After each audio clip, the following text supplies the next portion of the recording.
Welcome back to A Better Choice Homestead. My name is Kelly, and on my channel I focus on food, growing it, preparing it, and preserving it. I do 3 videos a week. On Tuesday, I do a segment called Tasty Tuesday, where I show how to make quick, easy, healthy, nutritious, and delicious meals that you can usually get onto your table in 30 minutes or less.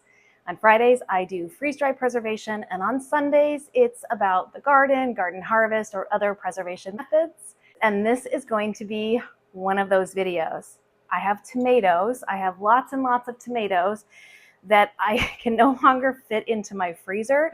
That is where I put the tomatoes that I'm going to make into marinara, pasta sauce, usually later on in fall. But what I want to do with these is I want to get some crushed tomatoes canned up. I'm going to be using my Presto pressure canner today, and I cannot double stack quarts in there, so this is probably going to take me 2 rounds. I think I'll probably only do 1 on video, and it takes about 20 pounds per load for 7 quarts. And the first thing we need to do is we need to get them peeled. So I've got a stock pot of water coming up to a boil. And then for each tomato, I am going to core it by using a vegetable peeler, potato peeler, sticking it down just off the side of the stem area and digging out the stem area plus the core. And then if I see any blemishes or bruises on the outside of the skin, I'm also going to take those off. Then I'm just going to do a cross cut on the bottom and set it aside until this comes up to a boil. This is going to take me a minute. It is not my preferred way of doing things. I like to stick them in the freezer, and then when I pull them out, all I do is core them when I stick them in the freezer, and then when I pull them out, the skins just slip right off. But that is a great way to store your tomato until you're ready to make sauce. But I really do want just some crushed tomatoes or stewed tomatoes on my shelf as well. I've been making a lot of recipes lately that just call for tomato sauce, not necessarily doctored up and processed into, a flavored sauce. So that's what we're doing. I think I want to get about 12 jars total. I would definitely want to make sure that I have enough tomatoes left over because I want to do 1 more salsa canning recipe this year. So I think I'm going to go for 12, and we will see how many that takes. But this right here is 20 pounds. I should also mention, I do have my jars sitting in the canner filled with water so that the jars can get hot. My canner takes 3 quarts of water per pressure canning load. So I do have 3 quarts of water on the bottom, 7 jars filled with water, and the heat turned on to a medium because this is a hot pack method. So you want everything hot. You want your canner hot, your jars hot, and the product that you're going to be putting into the jars.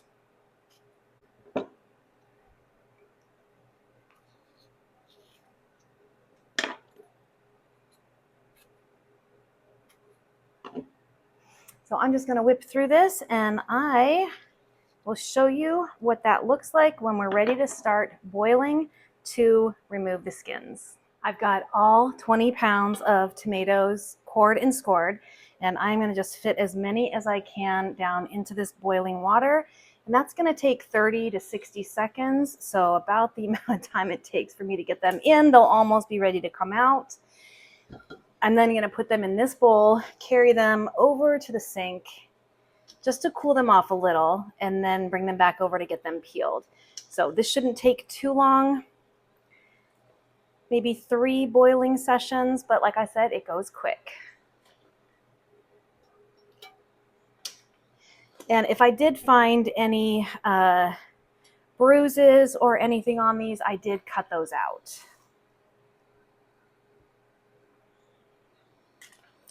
And the reason I'm using a spider tool here to get them down into the water is because the water is very hot, and I don't want my hands too close to it.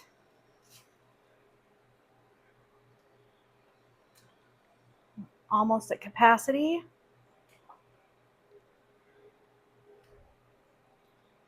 Two more. I think we can get this done in 2 boiling sessions. All right, now the water has stopped boiling because the tomatoes are cool, at least room temperature, but they should still start to peel within about a minute. Let me show you what that looks like. All right, I'm starting to see some cracks down the sides of the tomato in the skin, which is what we want to see. That's going to be the easy part to peel away. I'm going to give these just a few more seconds. They should be ready to come out. Almost. All right, I'm going to go ahead and start taking these tomatoes out now. They should be peelable. I'm just putting them into this bowl.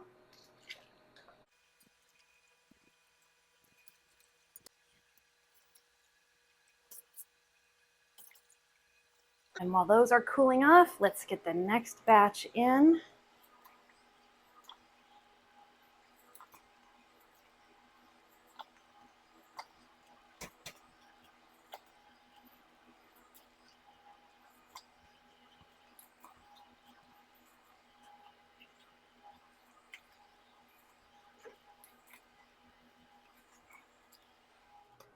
All right, I've got our first batch peeled, and now I'm just going to work on the second batch. I'm really excited to have this on my shelf. I could have used it recently when I did a video on how to make Utica chicken riggies. I can use this as a base for chili, even if I'm going to be canning some chili this fall. It's just going to make it really versatile to have. I see a dark spot here I'm going to cut off. Really versatile to have plain tomatoes on the shelf that you can turn into a sauce if you want, or you can use it as a base for something else. For the most part, these are peeling pretty easily. You only need to cool them down enough to be able to handle them. You don't have to totally stop the cooking process by, getting them totally cooled down, because they're just going to go right into this pot and get heated up again. I do not like peeling tomatoes, probably because I'm impatient and I never wait for them to totally cool down, and they're hot, but they're not scalding hot.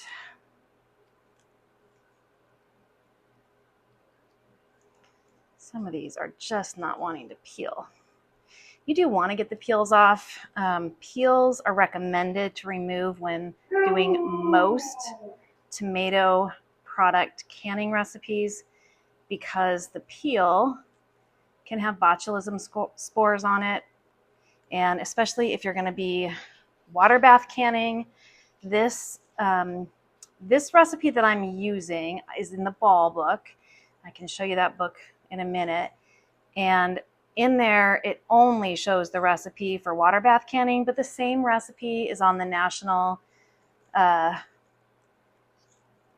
Preserving website. I'll put that up here.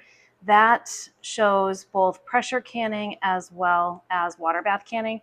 And I'm choosing to pressure can because if this was a water bath method, that would be 85 minutes for quarts. And because it is pressure canning, I think it's 25. I have to double check my notes. It's a lot less hands-on time and a lot less time over the stove. And I still have dinner to make and another round to go.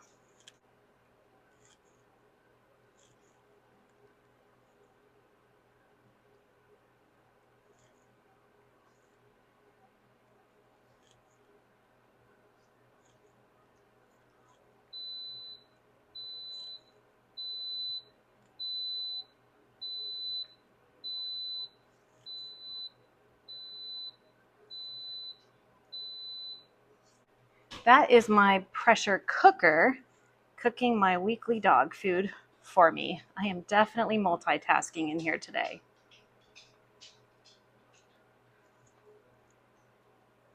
That's what happens on the weekends. You work a full-time job, plus you have a garden, plus you do a lot of home food preservation, all your own home cooking. You end up having to multitask on the weekends quite a bit.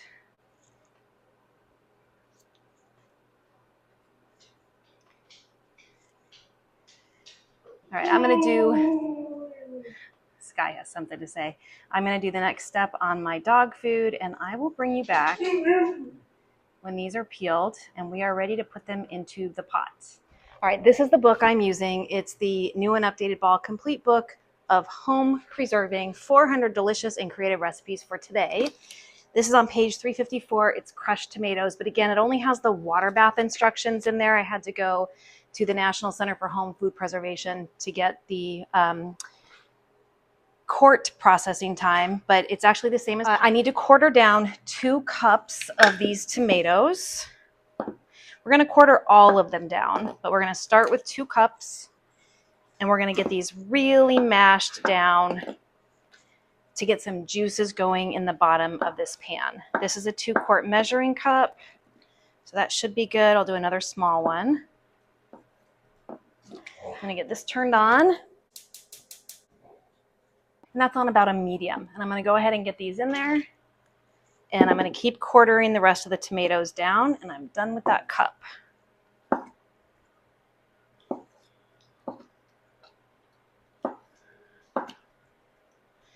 Once these start to heat up, I'm going to use a potato masher and really get them broken down and juicy. We're going to throw these quartered pieces in there. We're going to bring it up. We're going to bring it up to a boil, and then we're going to let it boil gently for about 5 minutes, and then we can start loading our jars.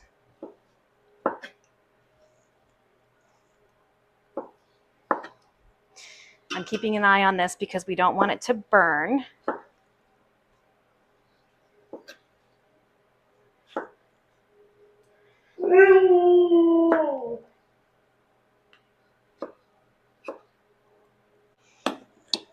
I can hear it sizzling now. I'm going to go ahead and get these mashed in there.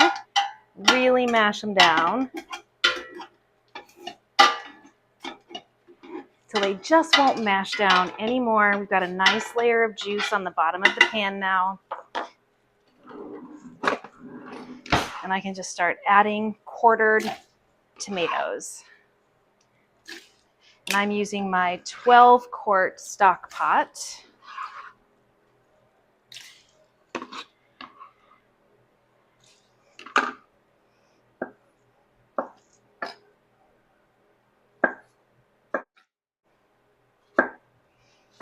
This is a messy one. I've got water all over my board, all over my floor at this point.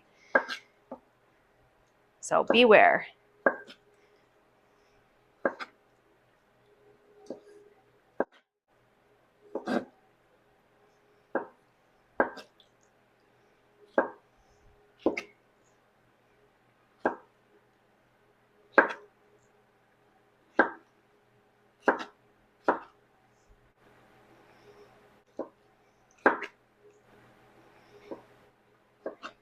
And this is the no water added version of the recipe, which is going to create a more intense flavor. The tomato flavor is not going to be diluted by adding water, which is why if you're doing this as a water bath can recipe, you need to go for 85 minutes.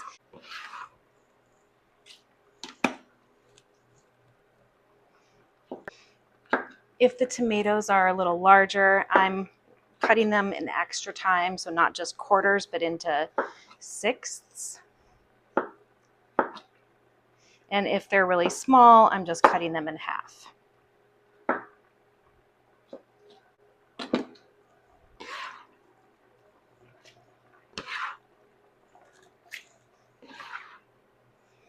The rest of these tomatoes are going to start to break down, get really, really soft during that 5-minute boil. And that is what is going to make this a hot pack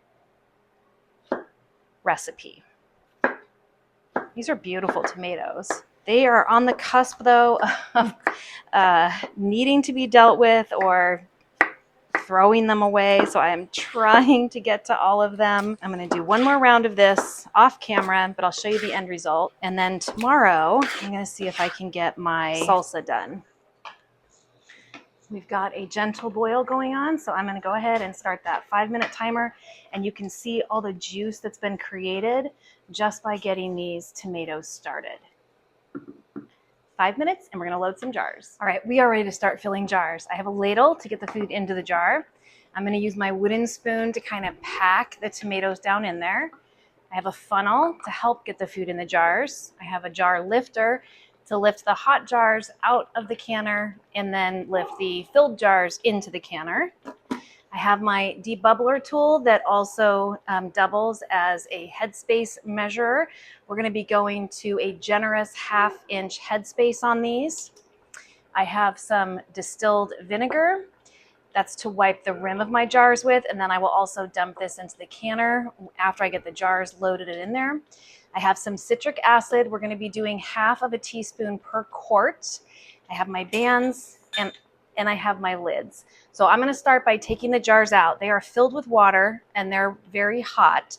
So I'm going to dump them into the sink, and then I'm going to do one at a time, put it here, and then we'll fill it. This is a very hot and steamy jar. All right, we're going to go to 1/2 inch or a generous 1/2 inch headspace. And I want to make sure I get tomatoes as well as juice.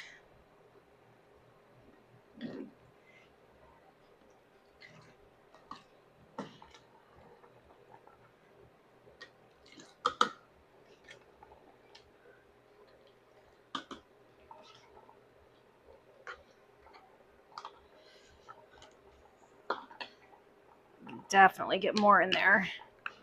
Just going to kind of debubble it at the same time as I push things down.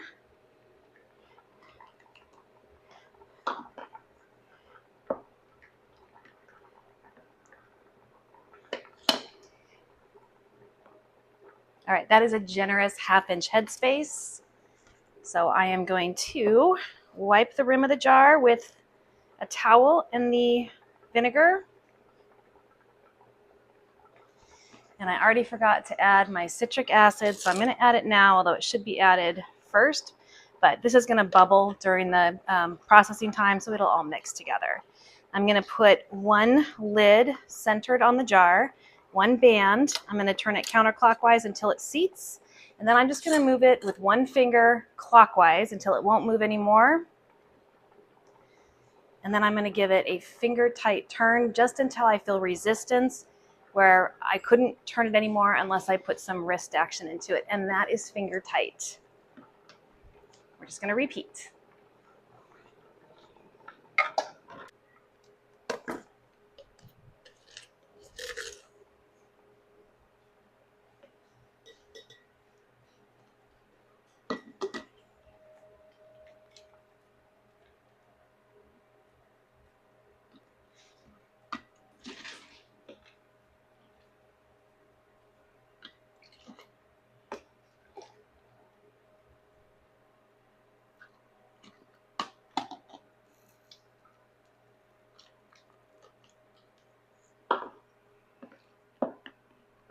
This is actually working as a great debubbler. And get a little more in there.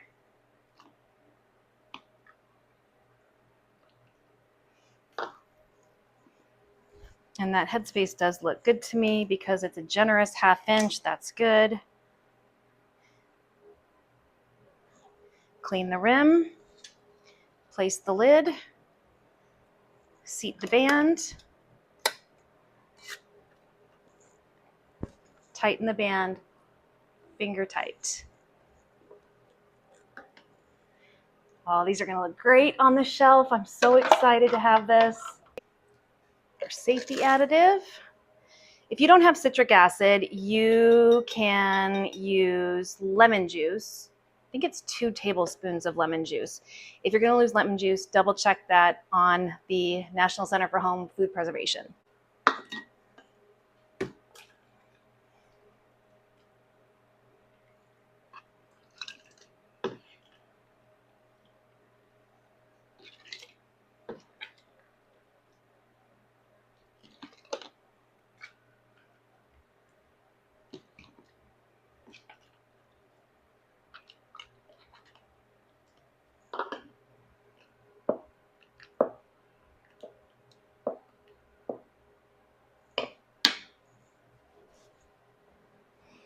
I know that headspace is good. I'm not going to check it that time.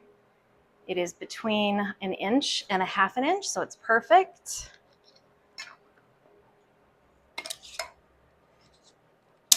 Seat my band and tighten.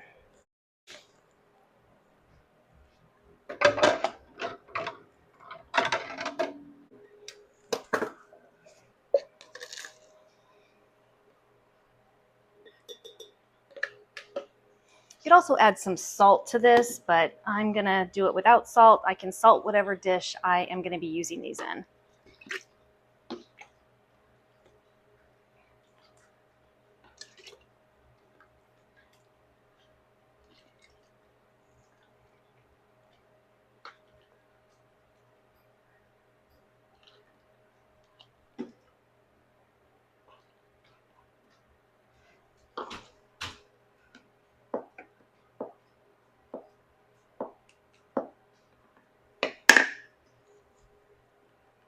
Good on headspace.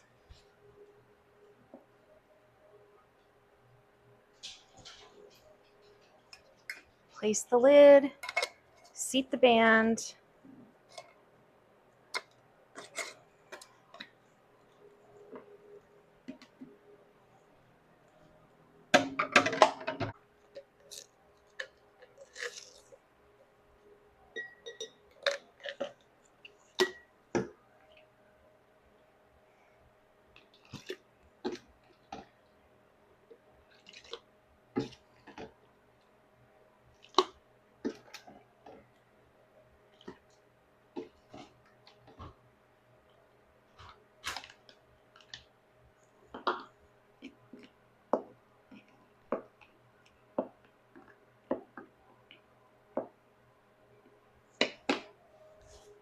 Headspace looks good.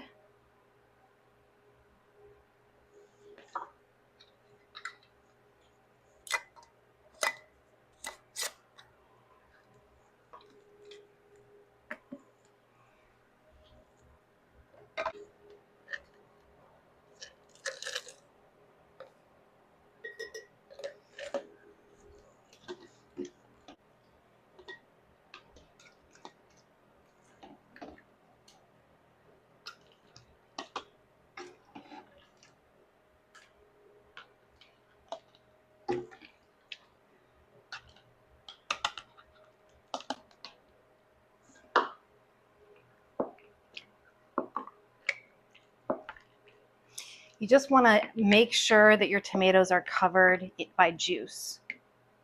So wiggle them around until they're totally covered with juice.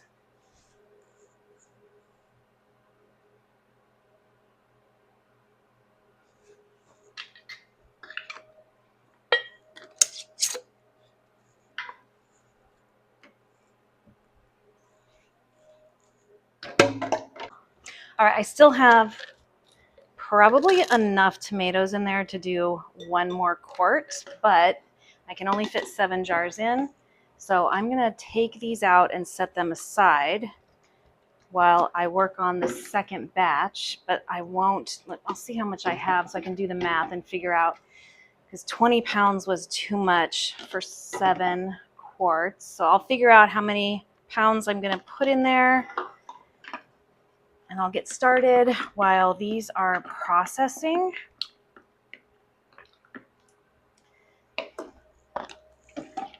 Yeah, it's probably another quart in there.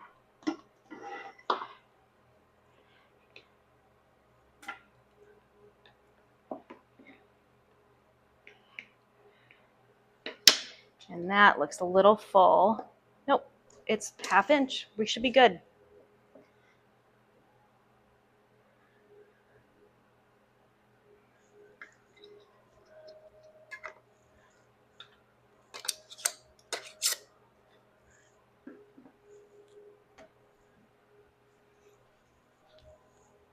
All right, we have our 7 jars in there. We've got 3 quarts of water as per the canner instructions. At the bottom of the canner, I do have a canning rack. You don't want to sit your jars directly on top of the pan itself. They will break during the canning process. And because I am doing pressure canning, I am going to put my lid on by lining up the arrows here and then sealing it tight. I'm going to turn it on about a medium high, and then we're going to start seeing steam come out of this steam vent. Once that's a steady stream of steam, we're going to vent it for 10 minutes, and then I am going to put on this topper. And once this comes up to 10 pounds of pressure, this will start rocking, and that's when I can start my 15-minute timer. So let's get this going. Here is our steady stream of steam. So I'm going to go ahead and put my rocker on it. We're up to pressure and this is rocking. So I now have the 15-minute timer going. Our 15-minute processing time is up. So all I'm going to do now is slowly start to decrease the heat. And I'm going to let this come down on pressure over probably a 45-minute period of time. And that way we won't risk shocking the jars and having them siphon. We are at zero pressure. This little pressure pop-up valve has gone down, so this is no longer under pressure at all.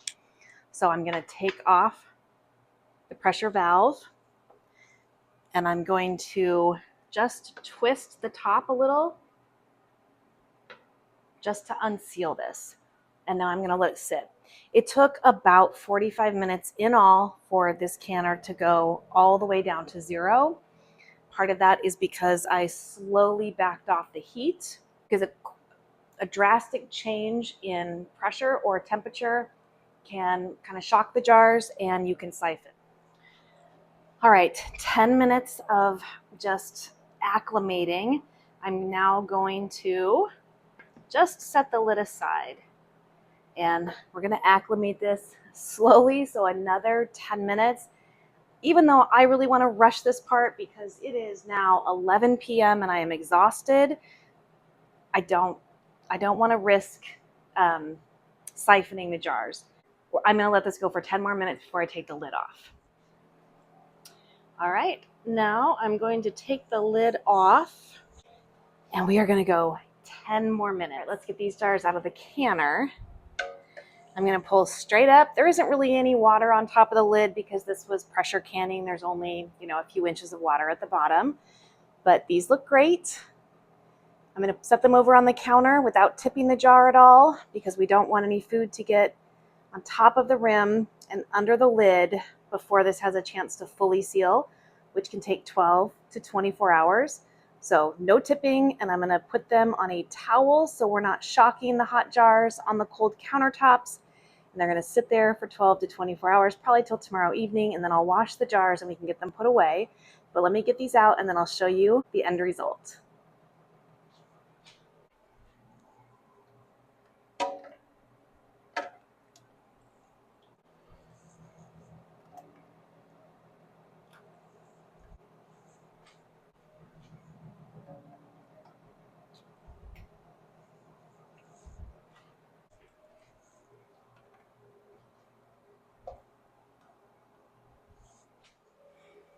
Well, here we go. I have 12 jars of crushed tomatoes that will go onto my shelf tomorrow. It's late, but this was well worth it. Thank you so much for tagging along with me today while I processed a whole bunch of tomatoes. That was 30 pounds of tomatoes in all, and I ended up with 12 jars exactly. My name is Kelly. You're at A Better Choice Homestead, and I do hope you come back and visit again soon.